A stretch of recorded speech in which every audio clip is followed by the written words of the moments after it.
So, the women in my life uh, have really been superheroes to me. The first superhero in my life was my mom.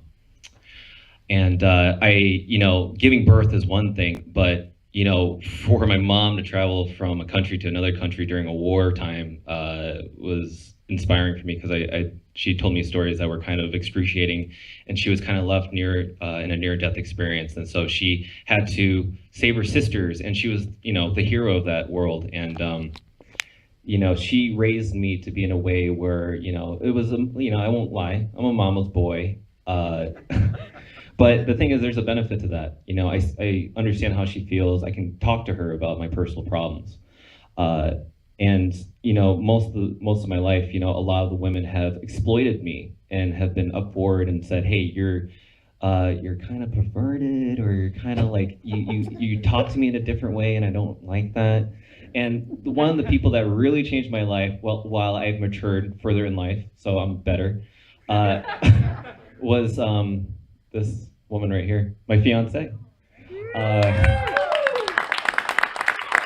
um, how can I explain this? I can't get emotional. She would call me out on my issues. She would say, what is your motivation behind anything?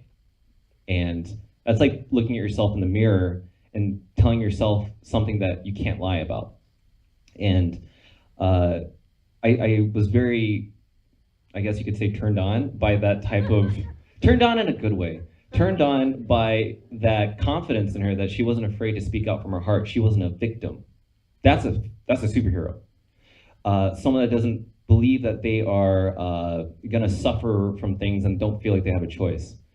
Uh, with superheroes that I see with Supergirl and Batgirl, the only reason why I did it was because when I look back, I'm like, why are these women looked upon the way that they are? Type it in Google, Supergirl, Batgirl.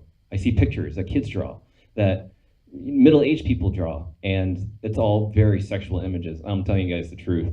And I found that not right. That's just me. And if my kids are watching that, and it was on the computer and I caught them, I'd be like, what is this? And I don't think any of us want to go through that world, and I don't think we want to see our generations looking at things like that. I think women have the right to dress however they want. I don't care if it's sexy, whatever. I think they could do whatever they want, look the way that they want. I think you ladies deserve all that respect. I just want to make sure that in films that's not the reason why movies are sold, which is how you look. I think it's up here, like they said, how Angelica said, it's between your ears, that brain. And when I had worked with these actresses, I had, especially on set, I had confessed a lot of my own problems. I was very open to them, telling them my darkest secrets so that they can relate to what it feels like to feel helpless or to feel that you can do something with the change by experiencing bad things happen to you. And they trusted me, and I really appreciate that from you ladies for allowing me to expose myself like that. And for that in return, they gave us a great performance. And on top of it all, the men that are up here are probably the sexiest men you will ever meet in your whole life. They think the way that I think. They understood exactly what the whole story is about. I didn't need to give them a preemptive conversation. I was just like, hey, this is what the layout is. Do you see it in your heart? And they did. If they didn't, bye-bye, Flash. Or bye-bye, Danny. But they were so on it. And I'm like, if I can attract these men, how come people in the industry can't? And if I'm making a huge assumption, then let's start making these female superhero films right now. If not me, let a female director do it, let a female writer do it, because Guardians of the Galaxy was a great movie, and guess what? A female wrote the script. Boom. I'm just saying, mic drop. But what was the second question? That was enough. What is your mission behind the camera? Denise, I love you, by the way, and your husband. Denise is the cinematographer of this whole film. The mission behind this whole film was making sure that we picture women, even visually with our eyes, that we don't see them sexually. I told Denise, hey, when we use angles on these women, this is something I told Angelica as well when we had our meeting, we need to have angles that aren't like a butt shot.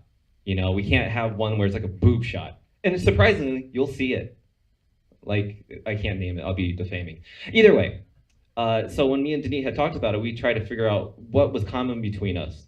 Me and her loved this one director, Danny Boyle, and he made movies like 127 Hours and Slumdog Millionaire. Why are those movies, why do we like them? What's so great about them? What makes them so similar? They were really impactful stories. They're very personal, and they're very transformative. So when you think about that, you apply those elements. There are no rules to doing superhero movies. The mission behind this was to not do what YouTube people do. No offense to anybody on YouTube. Nobody, because I know YouTube's very popular. But fortunately, something happened to me. My YouTube was shut down. Yes, it was great. And when that happened, I snapped out of it.